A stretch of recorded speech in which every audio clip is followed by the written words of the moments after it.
Hello दोस्तों, आप सभी का स्वागत है। आज हम करने वाले हैं गुप्त काल के बारे में चर्चा। गुप्त काल को भारत का स्वर्ण काल कहा जाता है। गुप्त वंश की स्थापना लगभग 319 से 20 ईस्वी में हुई थी। इस राजवंश ने भारत पर 100 सालों से अधिक समय तक शासन किया। शासकों ने कला, व्यापार, विज्ञान आदि के विकास को प्रोत्साहित किया था। गुप्त काल में देश धन धान्य से पूर्ण था। इस राजवंश के प्रथम शासक में श्रीगुप्त का नाम मिलता है। इस वंश के प्रथम शक्तिशाली शासक चंद्रगुप्त प्रथम थे, जो वह इस वंश के तीसरे शासक थे।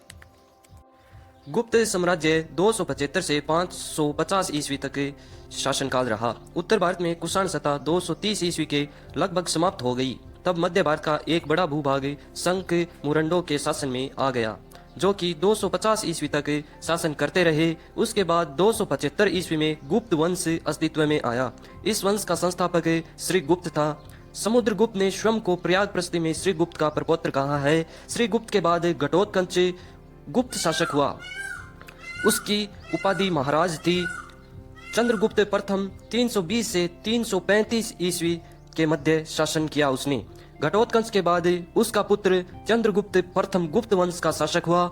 इसने महाराजाधिराज की पदवी धारण की।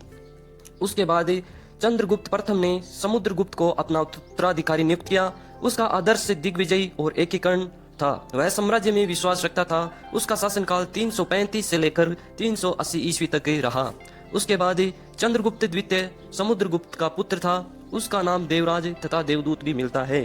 शंख विजय के पश्चात उसने विक्रमादित्य की उपाधि धारण की। इसका शासनकाल 380 से लेकर 412 ईस्वी तक माना गया है। उसके बाद चंद्रगुप्त द्वितीय के बाद उसका पुत्र कुमारगुप्त शासक बना। कुमारगुप्त को ही नालंदा विश्वविद्यालय का संस्थापक माना जाता है। कुमारगुप्त का शासनकाल 414 से लेकर 455 ईस्वी तक माना गया है। उसके बाद स्कंदगुप्त ज्येष्ठ पुत्र न होते हुए भी राज्य का उत्तराधिकारी बना। स्कंदगुप्त का शासनकाल 455 ईस्वी से लेकर 467 ईस्वी तक रहा। Thank you.